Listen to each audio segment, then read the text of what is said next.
The Mummers in the Little Theater of the Air. Now, it's time for the Hermit.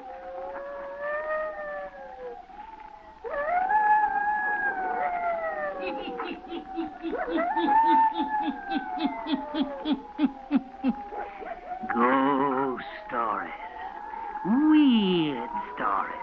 And murders, too. The Hermit knows of them all. Turn out your lights. Turn them out. Have you heard the story?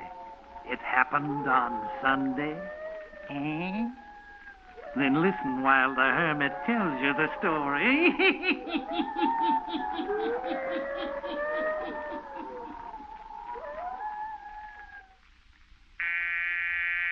Yes? Your cousin, Viola Straight, is here to see you, Mr. Straight. Viola. Swell. Send her right in. Yes, Mr. Straight. That's a coincidence. Just about to call her. Hello, Vi. Hello, Dave. Here, take this chair. Most comfortable one in the office. You know, I was just saying to myself, this is a coincidence. I was just going to call you. Were you? Yes. Raymond just called me about 20 minutes ago. He did? Yeah. Well, this is more of a coincidence than you thought, because I came up to talk about Ray. Well, what do you know about that? I just had to talk with someone. And, of course, Dave, you were the logical person. He's your closest friend. You introduced us a year ago. Which should give me the right to be best man at your wedding, don't you think? If there is any wedding. Hmm? Oh, Dave, there's something terribly wrong with Raymond these last 3 weeks. He isn't the same person. Vi, haven't I told you before? When he gets one of these painting streaks of his, he isn't like other people. He always goes out to his studio cottage and refuses to see any of his friends. I know those moods, but this is different. In what way? I don't know where to begin to tell you. I've been so upset. It's so baffling. It all started 3 weeks ago. Monday night, Ray and I were having dinner at Meadow Lane Inn. You know that place about 4 miles from his cottage? Oh, sure. Well, we'd driven out to the cottage in the afternoon. Ray was going to pick up some canvases he had out there. The housekeeper... Mrs. Orion, you mean? Yes. Well, she and her husband hadn't expected Ray to call that day, and they were house cleaning. Mm-hmm. So I didn't go into the living room. I stood in the hallway, and I heard Ray tell Mrs. Orion to burn that big oil painting he made of his wife, just a few months before she died. You heard him tell her to burn it? Yes. He said it upset him so every time he came out and looked at it. He didn't mention it when we got in the car and drove to the inn. Then, while we were eating, he scarcely spoke to me. So while we were having our coffee, I decided to break the silence. I overheard what you said to your housekeeper while we were at the cottage. I wasn't supposed to, I know. What are you referring to, Vi? About burning that lovely painting. Oh, I see. You weren't going to do it because of me, because you thought it might annoy me? No. Then why destroy it, Ray? I think it's best. Miriam belongs to a dead past.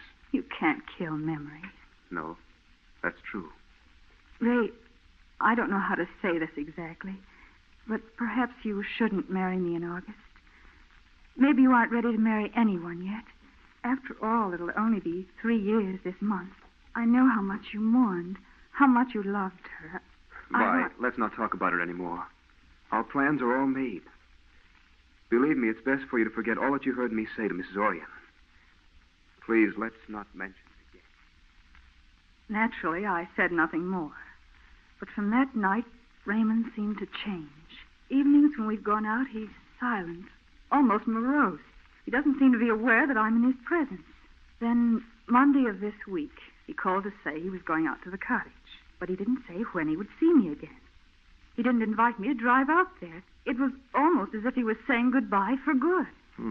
That's strange. You say he just called you? Yes. Did he have anything to say about him and me? No, he didn't, Vi. But he was very upset. He asked me how busy I was. And then he said, Dave, you've got to come out here no matter how busy you are. I want you to come out and stay the rest of the week. What can be the matter? I don't know. Isn't like Ray, I'll admit. Are you going out? Tomorrow. Told him I had some work that I couldn't leave until tomorrow afternoon. Oh. I'll tell you what. Tomorrow's Friday. You can drive out Saturday afternoon. Oh, but Dave, if he doesn't want me to be... Oh, nonsense. You come out. I won't tell him. We'll rig up a surprise party. Whatever's eating him, you'll get it off his chest Friday night. By the time you get there, he'll be straightened around. I hope so. Will you come? Yes, if you think it's all right. I don't have to tell you how much I think of Ray. I'll do anything to help him. And although it would break my heart if he decides it's best for him not to marry me, I'll respect his wishes. Forget that angle. He loved Marion very much, didn't he? None of us saw anything of her or Ray while she lived, but I suppose he did. You know it. He never left her side. He allowed her to stay in the cottage while he painted. They were inseparable companions for 7 years. You can't forget anything like that in 3. No. Why did I have to meet him? Why did I have to fall in love with him? Vi, you're creating unnecessary mountains. Now, I don't know what's wrong, but I know it isn't anything to fret about. So stop worrying and come out Saturday afternoon ready to have a good time. You'll see. Everything will be straightened out.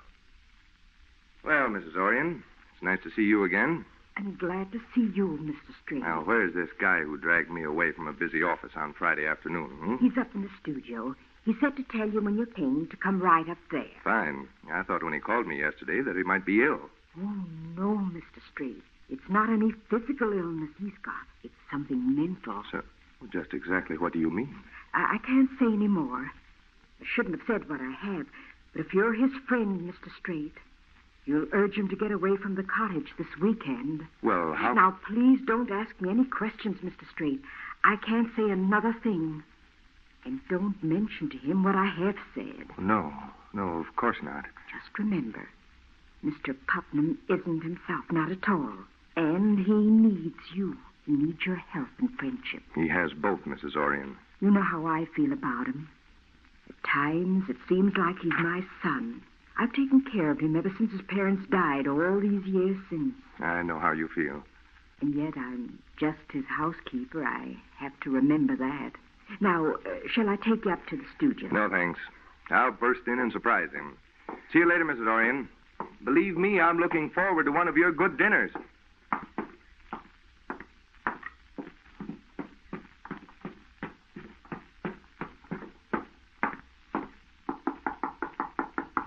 Come in.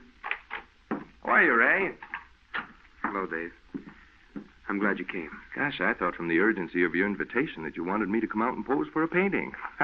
I've often wondered why you never saw anything worthwhile in this mug of mine. Yeah, what's wrong, Ray? Just no go? There's nothing wrong. I invited you down because you haven't visited me for a long time. That's all. Okay, Ray. Been doing some work? No. It's a doggone shame that you came into so much money you don't have to paint for a livelihood. You've done some mighty fine things.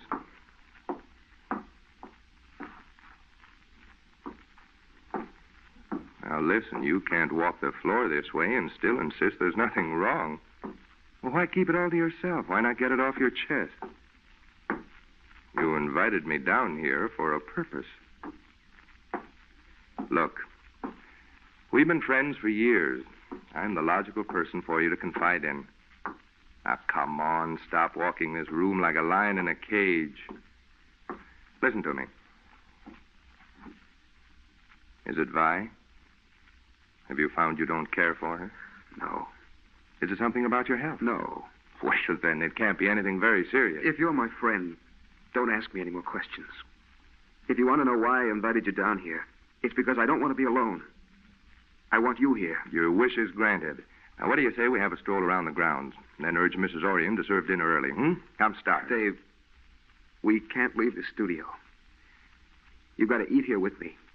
We'll sleep here tonight. You see, I've had Mrs. Orion bring 2 cots in here. You've got to stay right here in this room with me. Now, wait, don't ask me why. Just give in to this whim of mine, or whatever you want to call it.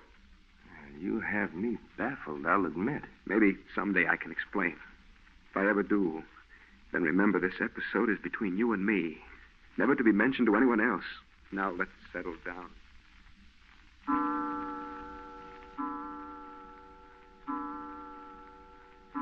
12 o'clock. Guess I'll roll up in my bunk, Ray. You ought to do the same. Go ahead if you're sleeping. I am. Wish I could persuade you to have a game of golf with me in the morning.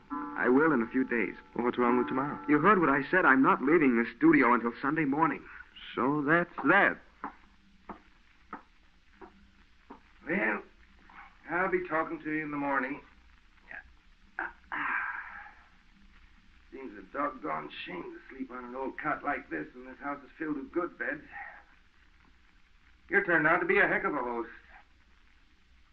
Yeah. Good night. Good night.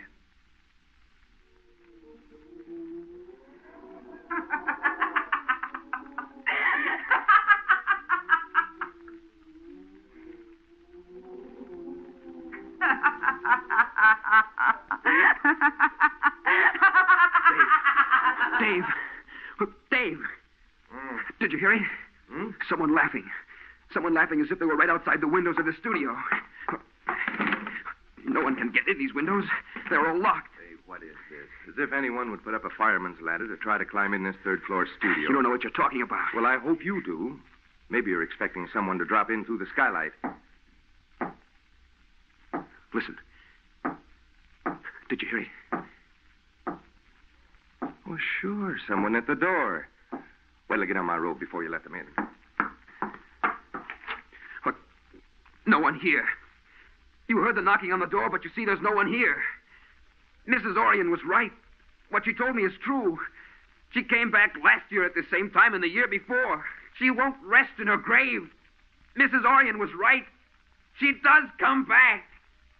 Now, this business has to be cleared up once and for all. Here, Mrs. Orion, you sit here in this chair. Thank you, Mr. Street. Pete, supposing you sit here. Sure. Hate to get you two good folks out of your beds at 1 o'clock in the morning, but I want this crazy business cleared up. My wife and I don't mind, Mr. Straight. Oh, we don't mind at all. Anything we can do to help Mr. Putnam. There's nothing anyone can do. I want the whole of this story.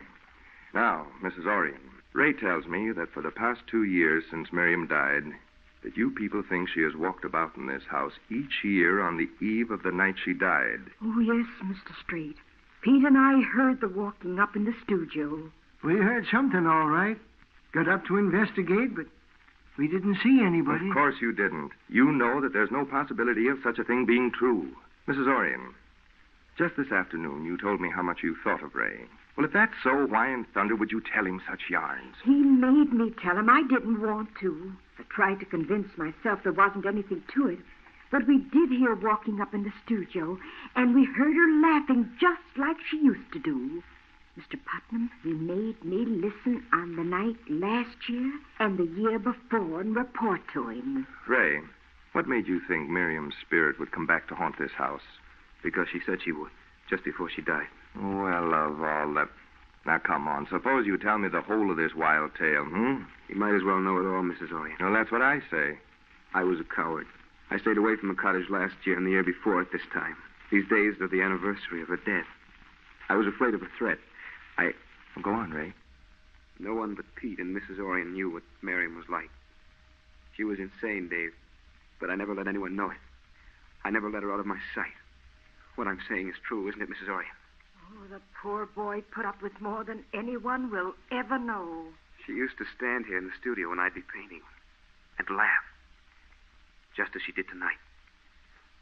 Creep up behind me as I worked at the easel.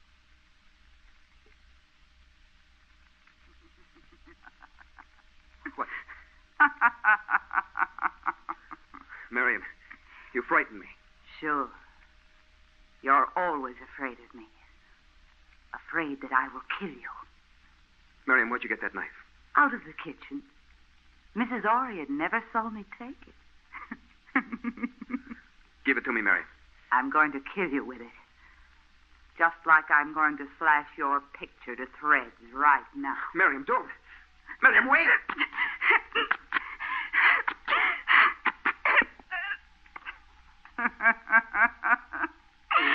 Your horrible old pictures.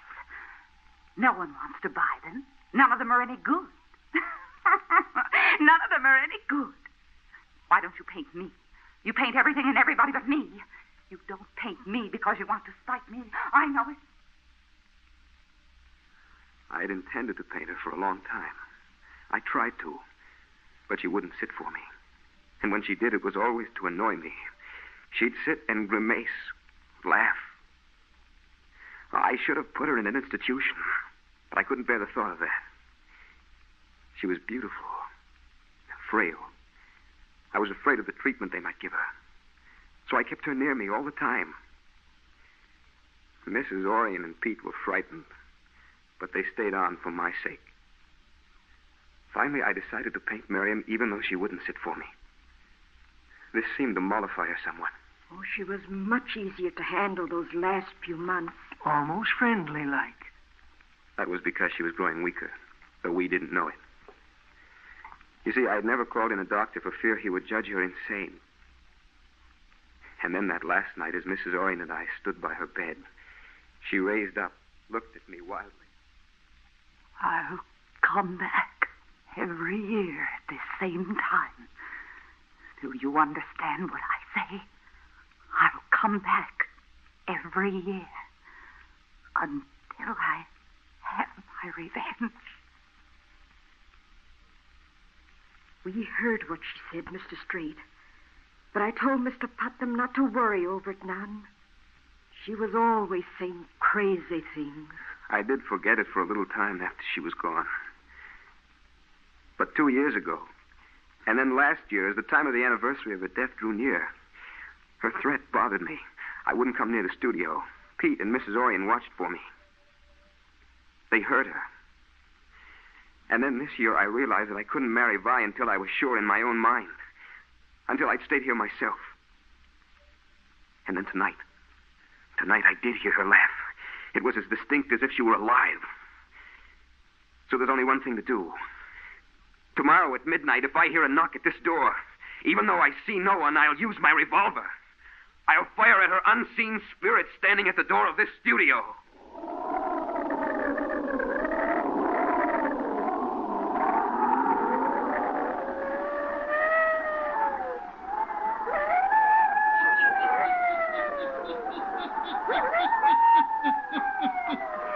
An unseen spirit, a visitor at midnight. Will she return again? Will she make a threat come true? The Hermit will tell you before the night is done. Now the Hermit again.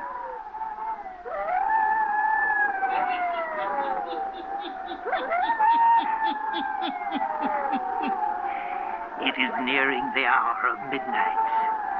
Again, Ray Putnam and his friends sit in the studio. This time, both are alert, listening for any sound they may hear.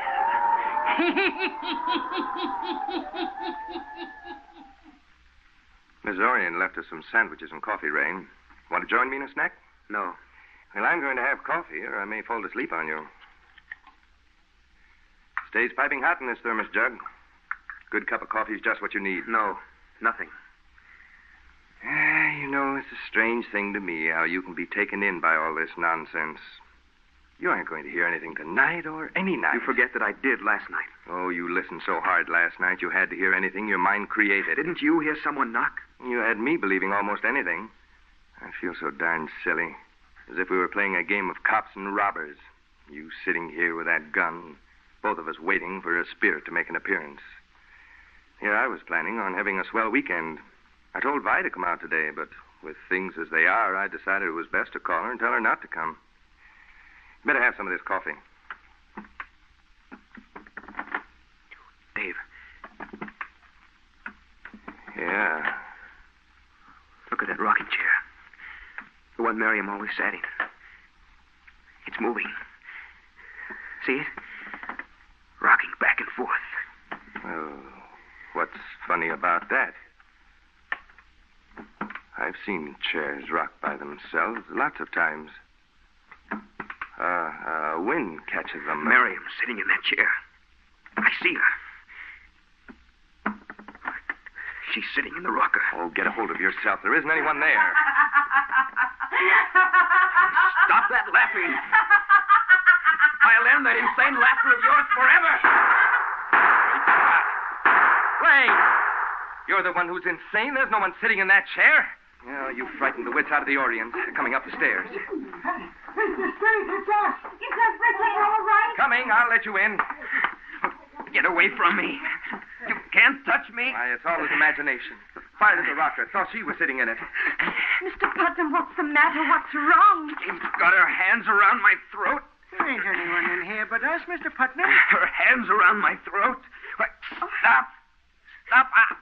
I'll confess. I poisoned you. I had to kill you.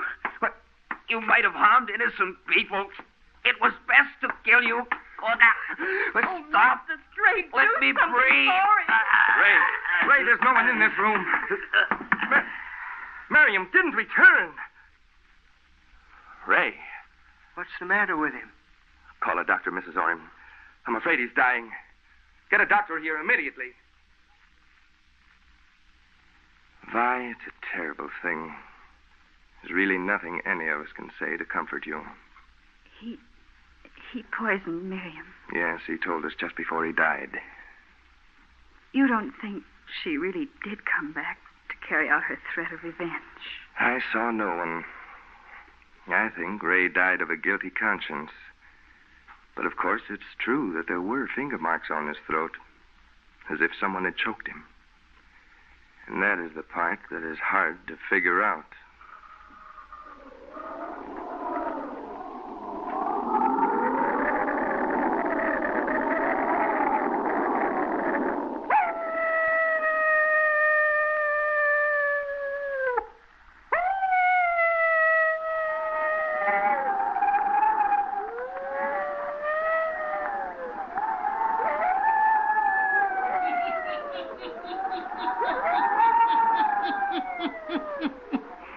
It happened on Sunday night.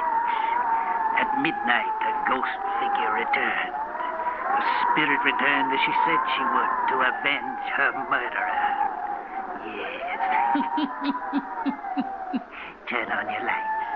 Turn them on. I'll be back. Pleasant dreams.